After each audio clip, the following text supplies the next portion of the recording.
সারা বাংলাদেশ মানুষ জানে শেখ হাসিনা তাকে শুধু গুম করে নাই, তাকে অপহরণ করে নাই, তাকে নিশ্চিহ্ন করতে চেয়েছে।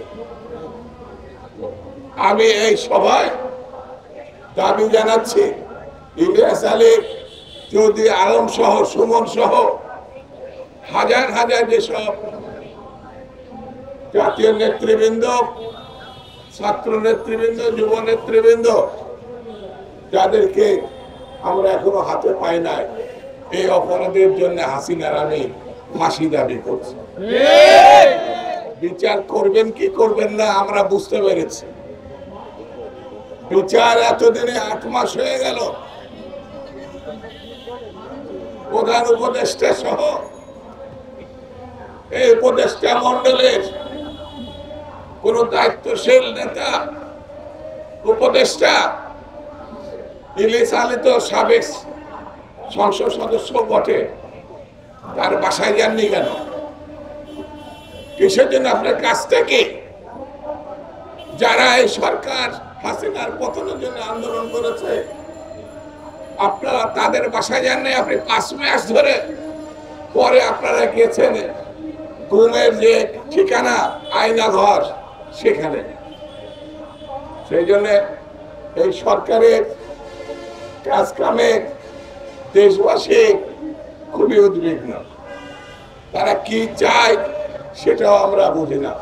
বিএনপিকে পাশ কাটানোর জন্যে, যাতে বিএনপি নির্বাচনের মধ্য দিয়ে, মানুষের সমর্থন আদায়ের মধ্য দিয়ে, ভোটের মধ্য দিয়ে সরকার গঠন করতে না পারে, সেই জন্য নির্বাচনকে এড়িয়ে যাওয়া হচ্ছে বলে আমরা মনে করি।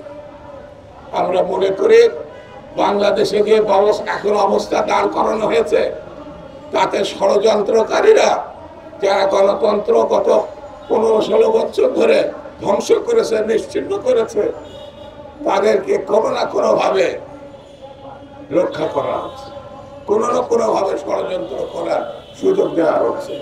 সেই জন্য আমি শুরুতেই বলেছি, বেশি কথা বলবো না, শুধু এতটুকু বলে যায়, গুম খুনের বিচারের উদ্যোগ নেন। যারা অর্থ লুটপাট করেছে তাদেরকে আইনের আশ্রয় নিয়ে আসে, যারা এখন চারিপাশে ঘুরে বেড়াচ্ছে, যারা প্রশাসনে আইন শৃঙ্খলা বাহিনীতে ফ্যাসিবাদকে প্রতিষ্ঠা দিয়েছে, রক্ষা করেছে, থাকার ব্যবস্থা করেছে, তাদের বিরুদ্ধে আপনার আইনগত ব্যবস্থা নেই।